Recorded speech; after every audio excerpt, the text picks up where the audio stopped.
നമസ്കാരം, ഞാൻ doctor Pramila Joji, Thiruvananthapuram KIMS ഹെൽത്തിലെ paediatric emergency and critical care senior കൺസൾട്ടൻ്റാണ്.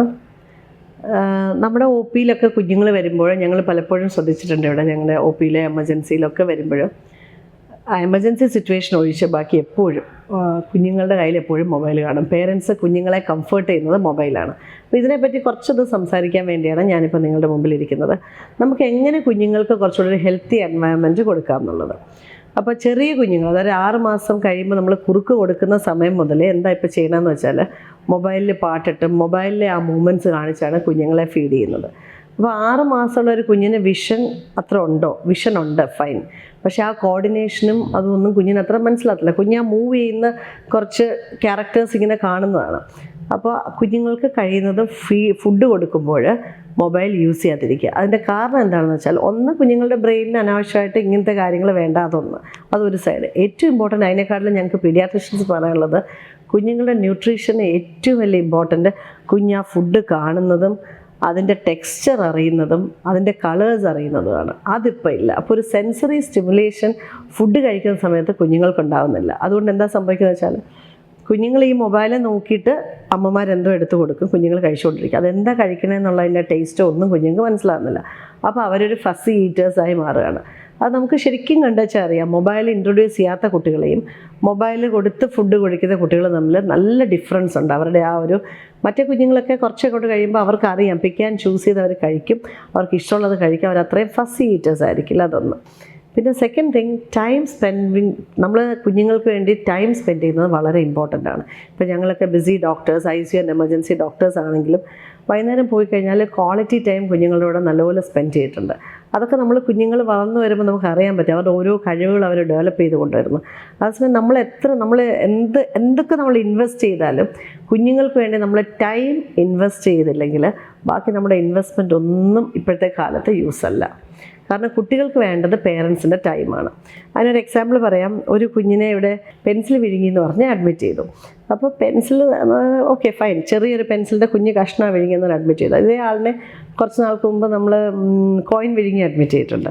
അപ്പോൾ ഈ കുഞ്ഞുമാവ എടുത്ത് ചോദിച്ചപ്പോൾ കുഞ്ഞുമാവ പറഞ്ഞത്, പെൻസിൽ വിഴുങ്ങിയിട്ടൊന്നുമില്ല, ആ ടൈം കിട്ടാൻ വേണ്ടി ഇവിടെ 9th ഫ്ലോറിൽ അഡ്മിറ്റ് ആകുമ്പോൾ അത് മറ്റേ മൂന്നാറിൽ പോയി താമസിക്കുന്നതിൻ്റെ സെയിം എഫക്റ്റാണ്. ഫാദറും മദറും അടുത്തുണ്ട്. അപ്പോൾ തമാശയായിട്ട് കുഞ്ഞ് പറഞ്ഞെങ്കിലും, തമാശയായിട്ട് നമ്മൾ എടുത്തെങ്കിലും, ആ ഒരു സീരിയസ്നെസ് ഞങ്ങളെല്ലാവരും ഡിസ്കസ് ചെയ്ത്, ആ ഡോക്ടർ പേരൻറ്റിനോടും ഡിസ്കസ് ചെയ്തപ്പോൾ കുട്ടികൾക്ക് നമ്മുടെ ടൈം വളരെ ഇമ്പോർട്ടൻ്റ് ആണ്. അപ്പോൾ ആ ടൈം നമ്മൾ ഇൻവെസ്റ്റ് ചെയ്യണം. ബോർഡ് ഗെയിംസിലോട്ട് കുട്ടികളുടെ ശ്രദ്ധ തിരിക്കുക. ഫാമിലി ആയിട്ടിരുന്ന് കളിക്കാവുന്ന സ്ക്രാബിൾ, ക്യാരംസ്, സ്നേക്ക്, എന്തിനാ ചെറിയായിട്ട് നമ്മൾ ചെയ്യുന്ന ചെസ്സ് കളിക്കാം. സ്നേക്ക് ആൻഡ് ലാഡർ ആണെങ്കിൽ പോലും കുറച്ച് ടൈം നമുക്കതിൽ ഇൻവെസ്റ്റ് ചെയ്യാൻ പറ്റും. ഇതെല്ലാം കുഞ്ഞുങ്ങളുടെ മെൻ്റൽ ഹെൽത്തിനെ ഹെൽപ്പ് ചെയ്യും. അപ്പോൾ അത് വളരെ ഇമ്പോർട്ടൻ്റ് ആണ്. ഇപ്പോൾ ഞങ്ങളെക്കൊണ്ട് ചെറിയ കാര്യങ്ങളൊക്കെ ചെയ്യുന്നതെന്ന് വെച്ചാൽ, ഈ ICUവിൽ ഞങ്ങൾ മൊബൈൽ അവോയ്ഡ് ചെയ്തിട്ട് കൂടുതലും റീഡിങ് ഹാബിറ്റ്സ് ആക്കി കൊടുക്കുന്നുണ്ട്. പിന്നെ ഇപ്പോൾ എല്ലാ സ്കൂളുകളിലും പേപ്പർ റീഡിങ് ഇമ്പോർട്ടൻ്റ് ആക്കിയിട്ടുണ്ട്. അപ്പോൾ പത്രം വായിക്കുക, ബുക്സ് എടുക്കുക, ബുക്സ് കൈകൊണ്ട് റീഡ് ചെയ്യിപ്പിക്കുക, ഇതിനൊക്കെ കുറച്ചുകൂടി ഇമ്പോർട്ടൻസ് കൊടുക്കണം. ഇതെന്തിനാണ് കൊടുക്കണമെന്ന് വെച്ചാൽ, പല പേരൻസിനും ഇപ്പോൾ ഇത് കേട്ടോണ്ടിരിക്കുന്നവർക്ക് മനസ്സിലാവും, എന്ത് ദേഷ്യമാണ് നിങ്ങളുടെ കുഞ്ഞുങ്ങൾക്ക്. ആ മൊബൈൽ അങ്ങ് മാറ്റിക്കഴിഞ്ഞാൽ മൊബൈൽ എടുത്തെറിയുക, ഫുഡ് എടുത്തെറിയുക, കഥ വലിച്ചടയ്ക്കുക. ഓരോ സ്റ്റേജിൽ ചെറിയ കുഞ്ഞായിരിക്കുമ്പോൾ തല ഭിത്തിയിലിടിക്കുക, പേപ്പറൊക്കെ വലിച്ചെറിയുക, അങ്ങനെ. കുറച്ച് വലുതാകുമ്പോൾ കഥ വലിച്ചടയ്ക്കുക, അഴുമ്പ്. കുറച്ചുകൂടെ വലുതാകുമ്പോൾ സൂയിസൈഡ് അറ്റംപ്റ്റ്സ് ചെയ്യുക, മറ്റുള്ളവരെ ഉപദ്രവിക്കുക. അപ്പോൾ ഈ ഒരു ബിഹേവിയറൽ ചേഞ്ചസ് നല്ലതായിട്ട് കുട്ടികൾക്ക് വരുന്നുണ്ട്. ഇപ്പോൾ അത് ഒന്ന് പ്രിവെൻറ്റ് ചെയ്യണമെന്നുണ്ടെങ്കിൽ വളരെ ഇമ്പോർട്ടൻ്റ് ആണ് a big no to mobile.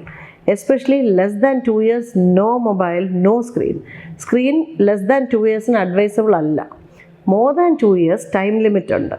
ഒരു ആഴ്ചയിൽ കുറച്ച് സമയം, അല്ലെങ്കിൽ കുറച്ച് നേരം കാർട്ടൂൺസ് എല്ലാം കാണിക്കുക, അങ്ങനെ. ആ സ്ക്രീൻ ടൈം നമ്മൾ നന്നായിട്ട് നോക്കിയാൽ മാത്രമേ പറ്റുള്ളൂ. അതുകൊണ്ടുള്ള ഡിഫക്റ്റ് ഞാൻ പറഞ്ഞു കഴിഞ്ഞാൽ, എസ്പെഷ്യലി ഫീഡിങ്ങിന് നല്ലതായിട്ട് അത് അഫക്റ്റഡ് ആവുന്നുണ്ട്. എല്ലാം കഴിച്ചുകൊണ്ടിരുന്ന ഒരു കുട്ടിക്കാലത്ത് കുഞ്ഞുങ്ങളൊക്കെ എല്ലാ ഫുഡും കഴിച്ചുകൊണ്ടിരുന്ന കുഞ്ഞുങ്ങളിൽ നിന്ന് ഒരു ഗ്രൂപ്പ് ഓഫ് കുട്ടികൾ ഭയങ്കര സെലക്റ്റീവായിട്ട് ഫുഡ് കഴിക്കുന്നു. അപ്പോൾ അവരുടെ ന്യൂട്രീഷനെ നന്നായിട്ട് അഫക്റ്റ് ചെയ്യുന്നു. കുഞ്ഞുങ്ങളുടെ ബ്രെയിൻ മാക്സിമം ഇൻ്റർ കണക്ഷൻസ്, നമ്മുടെ നമ്മളൊരു കെട്ടിടം വയർ ചെയ്യുന്ന പോലെ കുഞ്ഞുങ്ങളുടെ ബ്രെയിനിനകത്തെ വയറിങ് നടക്കുന്നത് 2 വയസ്സ് വരെയാണ്. ഈ 2 വയസ്സ് വരെയുള്ള സമയത്താണ് കുഞ്ഞുങ്ങൾക്ക് മാക്സിമം പോസിറ്റീവ് ഇൻഫ്ലുവൻസസ് നമ്മൾ കൊടുക്കേണ്ടത്.